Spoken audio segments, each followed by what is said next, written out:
இன்றைக்கி நம்ம பார்க்கக்கூடிய டாபிக் என்ன அப்படின்னு நீங்கள் பார்த்தீங்கன்னா நேஷனலைஸ்டு பேங்க்ஸ் இன் இந்தியா.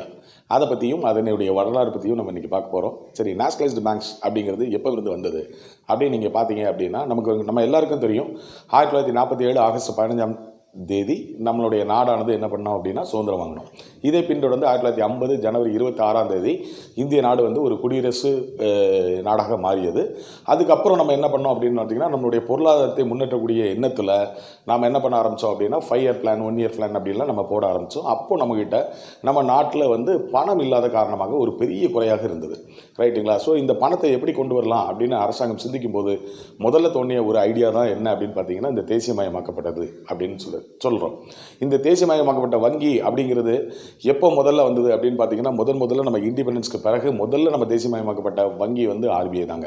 அதாவது நம்ம இப்போ சொல்கிறோம் இல்லையா, ரிசர்வ் பேங்க் ஆஃப் இந்தியா, மத்திய அரசுன்னு சொல்கிறோம், மத்திய அரசு வங்கி அப்படின்னு சொல்கிறோம் இல்லையா, அதை தான் முத தேசியமயமாக்கப்பட்டது. அதன் பின்னர் அந்த 1951 52 நம்ம வந்து 5 ஆண்டு திட்டங்கள் போடும்போது நமக்கு பண பற்றாக்குறை காரணமாக இருக்கக்கூடிய காரணத்தினால அதை தொடர்ந்து நம்ம தேசியமயமாக்கப்பட்ட வங்கி என்ன அப்படின்னு பார்த்தீங்கன்னா ஸ்டேட் பேங்க் ஆஃப் இந்தியா. இதற்கு ஒரு சட்டமானது இயற்றப்பட்டது 1955 State Bank of India Act அப்படின்னு.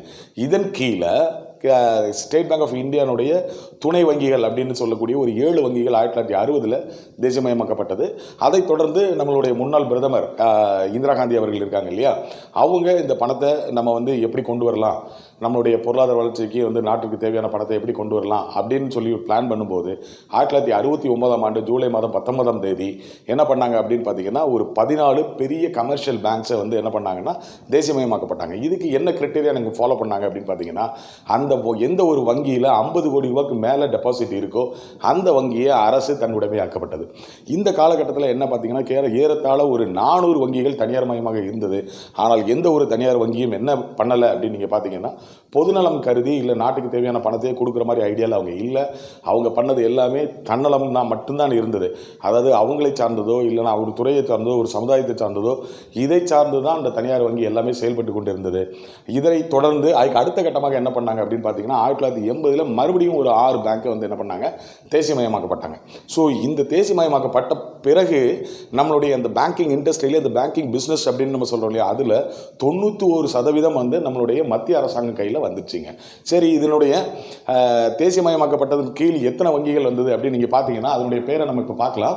என்ன அப்படின்னு நீங்கள் பார்த்தீங்கன்னா Andhra bank, Allahabad bank, bank of Baroda, bank of Maharashtra, then Canara bank, central bank of India, Dena bank, corporation bank, Bank of India, Indian Overseas Bank, Oriental Bank of Commerce, and Indian Bank and UCO Bank, Punjab and Sindhu Bank, bunch of National Bank, Syndicate Bank, Union Bank of India, united bank of India and Vijaya bank of India, இது போன்ற வங்கிகள் எல்லாமே தேசியமயமாக்கப்பட்டது. இதனுடைய நோக்கங்கள் என்ன அப்படின்னு நீங்கள் பார்த்தீங்கன்னா அதில் முதலாவது வரக்கூடிய நோக்கம் என்னென்னா சோசியல் வெல்ஃபேர். அதாவது சோசியல் வெல்ஃபேர் அப்படிங்கிறது என்னென்னா பொதுநலம். அதாவது வந்து நம்ம எல்லாருக்குமே தெரியும் நம்மளுடைய இந்தியாவுடைய வளர்ச்சிக்கு முதுகெலும்பாக இருப்பது அக்ரிகல்ச்சர் தான். அதை சார்ந்துள்ள சிறு தொழில் மற்றும் குறுந்தொழில் அதை தான் நம்ம சொல்கிறோம். இதுக்கு லோன் கொடுக்குறதுக்கு ஆளே இல்லைங்க. ஸோ இந்த தொழிலை என்ன சொல்கிறது விருத்தி பண்ணுவதற்காக கடன் கொடுப்பதற்காக முதல் நோக்கமாக கொண்டு இந்த வங்கி எல்லாமே தேசியமயமாக்கப்பட்டது. இரண்டாவது நோக்கம் என்ன அப்படின்னு நீங்கள் பார்த்தீங்கன்னா கண்ட்ரோலிங் ப்ரைவேட் மோனோபாலிஸ். அதாவது நான் இதுக்கு முன்னாலே உங்களுக்கு நான் சொன்னேன் இல்லையா, ஏறத்தாழ ஒரு 400 வங்கிகள் தனியார் வங்கிகளாக இருந்தது. அவங்க எல்லாருமே அவங்களே ராஜா, அவங்களே மந்திரி, அவங்களுக்கு என்ன தேவையோ அதை மட்டும்தான் அவங்க பண்ணிட்டு இருந்தாங்க.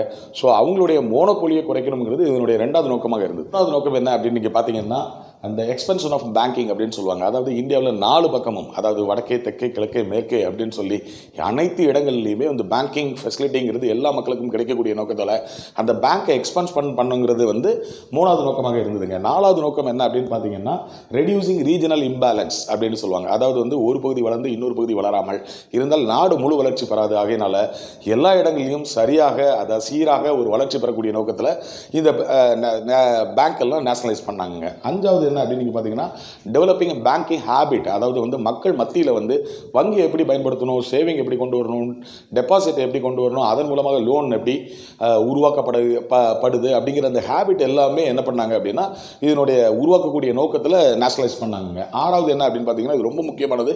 இப்போ நம்ம இதில் தான் ரொம்ப கான்சன்ட்ரேட் பண்ணிட்டு இருக்கோம். Priority sector.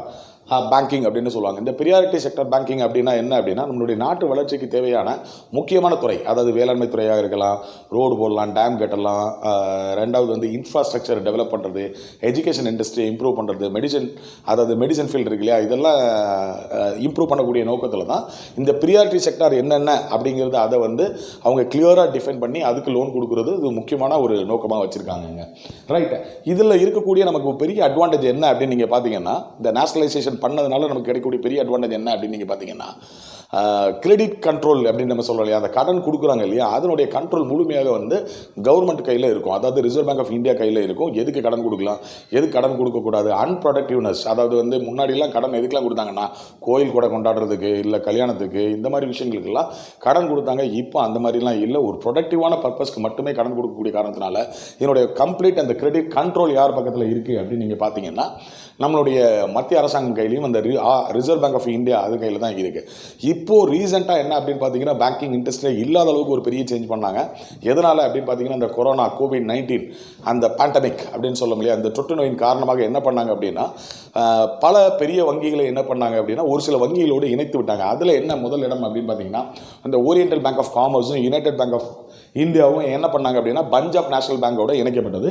அதைத் தொடர்ந்து சிண்டிகேட் பேங்க் வந்து கனரா பேங்கோடையும், அலகாபாத் பேங்க் இந்தியன் பேங்கோடையும், Andhra Bank and Corporation Bank வந்து யூனியன் பேங்கோடையும் இணைக்கப்பட்டது.